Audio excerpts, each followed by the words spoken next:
magagamit ko to sa Arts by Ayeri and also ilang mga gamit sa kusina. Tingnan natin ngayon kung sulit ba yung aking mga na-check out sa Shopee. Siyempre, kapag ganitong may mga unboxing tayo, hindi pwedeng mawala ang scissor and cutter. So, isa-isahin natin. Ito munang maliit.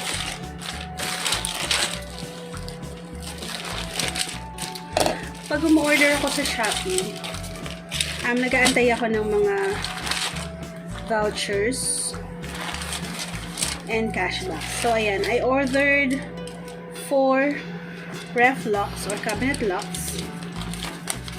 13 pesos each lang to. Tapos, nagamitan ko pa siya ng cash coins. Ay, ng coins. So, mamaya tingnan natin kung effective siya sa aming ref. Cute naman siya, pero plastic. Okay, ito muna.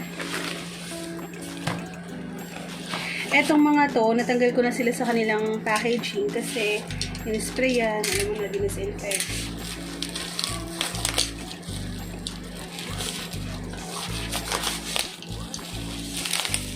So, I have here a heat gun.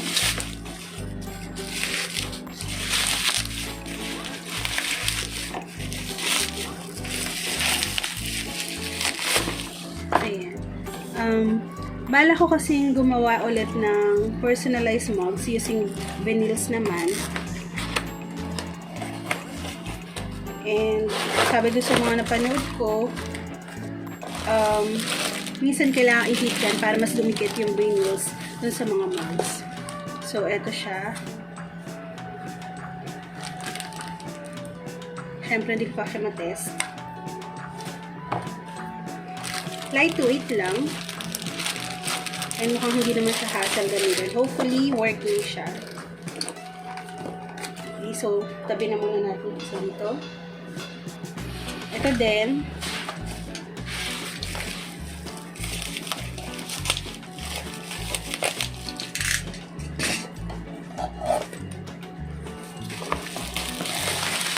Madali pala yung gamitin.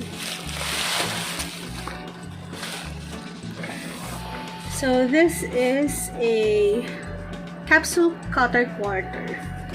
Pink yung in-order ko. Tingnan natin kung pink din yung dumating. Kasi diba kadalasan sa mga reviews, ganyan, ibang color yung napapadeliver sa kanila. So, hopefully dito sa akin. Ayan, so pink naman siya.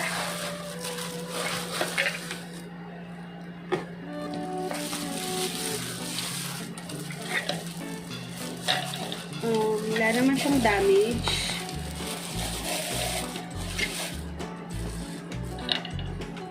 Not bad para sa 200 plus worth na item. Yun lang, kailangan nyo ng adapter.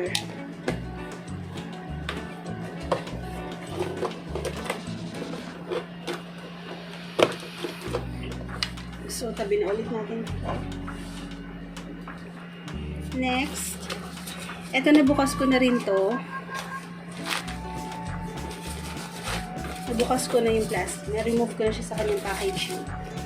And, I have here bottles.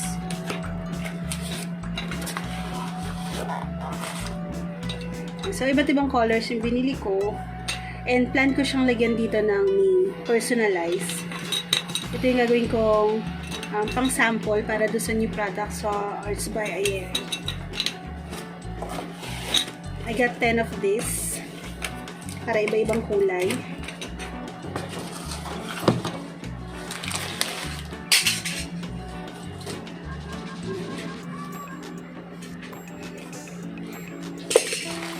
Now, I think ito yung mga papel ko. Before kasi, talagang niluluwas ko to sa Divisoria, sa Recto, yung mga materials ko for Arts by Ayeri. Weekly, lumuluwas ako just to get my supplies. Kasi wala pang Shopee that time. And medyo mahal din magpa-deliver kasi nga, mabibigat po ang mga papel. So, sa courier, minsan mas mahal pa yung shipping fee kaysa sa na-order namin. So, And kung makikita nyo, well-packed siya. Sana walang dents yung mga sides ng papers. Kasi minsan pagka may dents yung papers, mahirap siyang i-fade sa printer.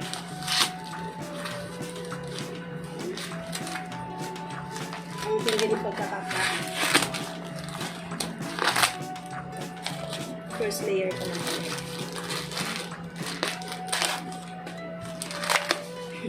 Pasensya na mauga yung aking camera.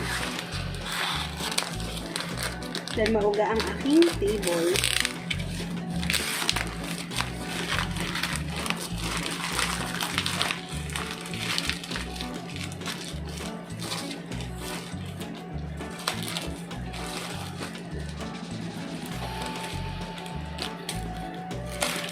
So, humina yung business, as in talagang humina yung business dahil sa pandemic, but still, hindi rin naman totally nawala.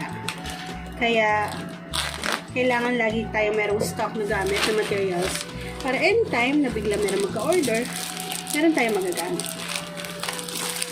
So, I have here my papers para sa calling cards or invitations, and also the stickers. Ayan. So, I've been using this brand for 10 years na. At hindi ako nagpapalit ng brand kasi maganda talaga siya. So, this is pop stickers. Ito naman, this box, medyo nainip ako sa delivery kasi matagal. I was so excited pa naman to try this product na pwede kong i-offer ulit na bago sa Arts by Ayeri. Kasi di ba ngayon, usong-uso yung mga food business. And online lang, okay na rin sila. So, bala ko mag-offer ng mga menu cards, and also pictures. Saan ba yung end nito? Bugtad yata. Wait na nga, mabigat kasi siya. So, nanggaling pa to. Ay, sorry. Pasensya na, mauga. Nanggaling pa to, I think, sa Benguet. So, ito yung kanya.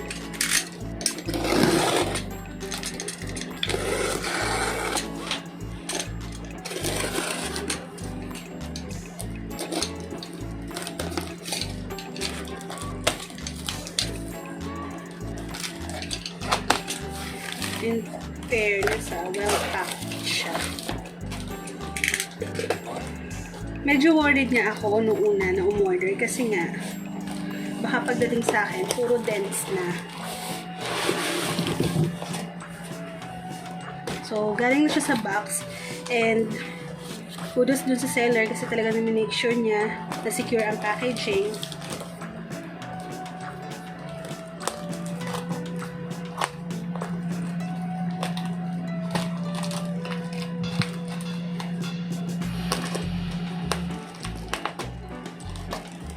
Natutuwa ako sa mga sellers na nag-extra effort para sa packaging kasi yung iba diba basta makabenta lang. Eh ako, ganun din ang practice ko. I make sure na makakarating ng buo at maayos yung mga in-order sa akin ng mga clients. Kahit pa sabihin na minsan papaship tayo abroad. Talagang kailangan natin mag-extra effort. Kasi hindi naman biro yung mga ibinabayad sa ating clients. Kaya mapamaliit o mapamalaking amount yan, hindi nila pinupulot yung pera. Kaya, let's make sure na sulit yung kanilang mga binabayaran.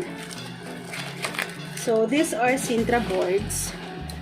Gaya nga nung nasabi ko kanina, bala ko siyang gamitin for menu cards, and photos.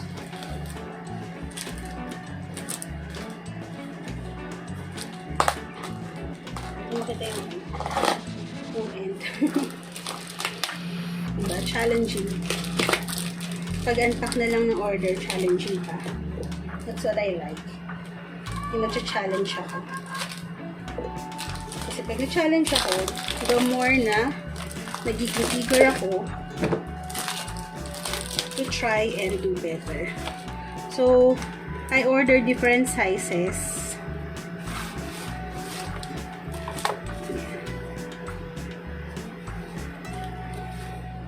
So, 5mm yung thickness na kinuha ko para mas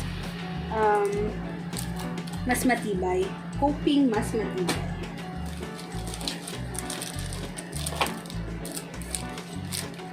So, sige, tabi lang muna natin to. And maybe I'll post on a different video yung finished product pag nagamit ko na sila. Kaya baka po gusto nyo umorder. Just message me on Facebook. Okay. So what do we have next?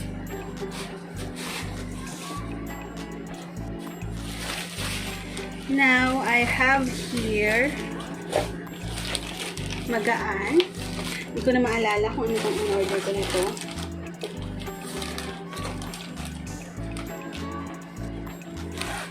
But I'm sure magagamit. Mahilig ako mag-add to cart, pero I only checked out yung talaga mga sigurado ako magagamit ko or pwede magkaroon ng return of investment. Mahirap ang buhay ngayon. Kaya tipid-tipid din mga best.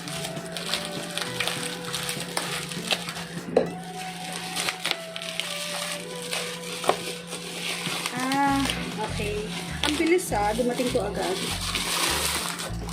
So, this is a knife set. Natuwa ako dito kasi ang mura niya. Ayan. Corrugated knife set. Nabili ko lang to for only 179 pesos. Eh di ba nga, ibago tayong cookware set. So, syempre, gusto ko rin magkaroon ng sarili kong knife set. Eh, hindi ko pa kaya mga stainless steel na ganyan.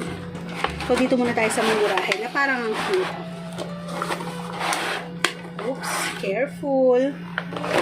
Ang nice. Ang ganda ng color. Gusto ko yung kulay kasi mahilig ako sa pastel. And this one is my favorite color. So, hopefully, matibay siya or matalas siya para naman sulit. Pero for 179 pesos, yung palang natuwa ako dito sa itsura niya, okay na ako dun. Diba? Uy, teka.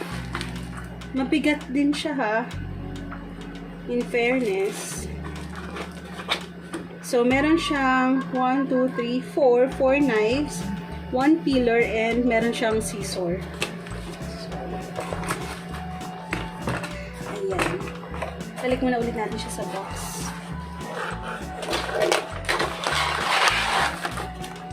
Gawa na lang ulit ako ng review regarding this product, kung talaga bang matalim, kung sulit siya sa price niya. Soon. So, this is a corrugated kitchen knife set. Okay, last na ba? And for our last parcel, yan, nakalagay fragile. So, ingatan natin. Actually, I'm planning to open my Shopee account as a seller kasi magde-destash po ako ng aking mga crafting tools. Ang dami-dami ko kasing crafting tools na hindi naman nagagamit, and especially now sa pandemic, so medyo mahina talaga ang business. Kailangan natin ng funds. Hopefully, masuportahan ako ng ating mga crafter friends dyan, yung mga hobbyist din. Kasi kung pang business, mahirap talaga mag-invest ngayon sa ganyan. Pero kung hobbyist ka, at hilig mo lang talaga, sulit na sulit sa yung mga items na i-distash ko in the future. So, this is silicone kitchen utensils set. 12 pieces daw siya. Black gray yung in-order ko. Tingnan natin kung tama yung color.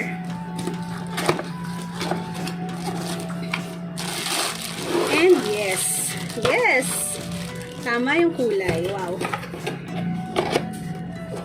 Isa sa reason kung ba't hindi ako nadadalang umorder sa Shopee kasi nga, so far, hindi pa naman ako nabubudol. So, mukhang mapapadalas talaga ako magluto ngayon. Ay, nice! Hindi siya plastic, wood talaga siya. And mukha siya matibay. Nice! Ano lang to? 428 lang yata. Nakakita kasi ako ng ganito sa mall. So, doon pa lang gusto ko na siyang bilhin. Kaya lang ang price niya around 1.5. So, sabi ko, teka lang. Walang budget.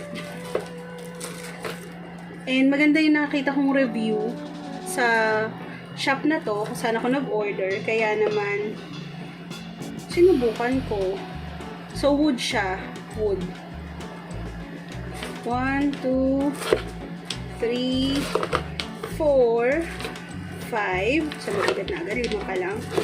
6, 7, 8. Hindi ko na siya mahawakan. 9, 10, 11. So, bali 12 pieces kasama yung pinakalalagyan. Nice! I like this. Ano pa yung susunod kong lulutuin? Eto. Ang dami niyang colors. Actually, gusto ko rin itry yung mint, yung pink, yung purple, yung red. Pero, since dalawa kaming nagluluto, si Di at ako, para balance naman yung kulay. Ito muna.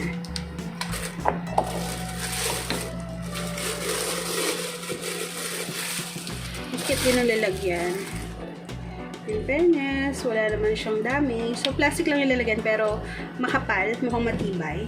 Balik na natin siya dyan. I like it. Na-excite tuloy ako kung anong lulutuin ko. May pang whisk.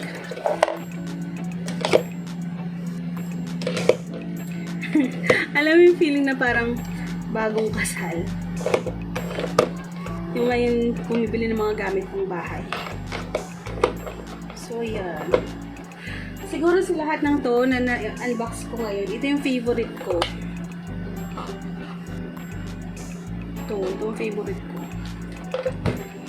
So, yun. Ang dami ko na namang kalat.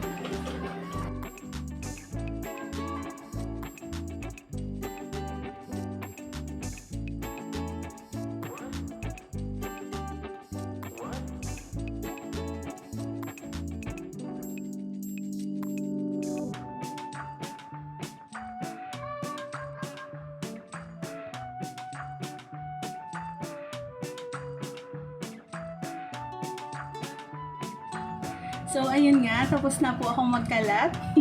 Tapos na ako mag-unbox ng aking mga na-order sa Shopee and hopefully, pang matagalan ko naman magamit yung mga bagay nito. At good luck din sa additional products para sa aking business. Kung gusto niyo po umorder, just message me on my Facebook page. And thank you for watching. Happy shopping!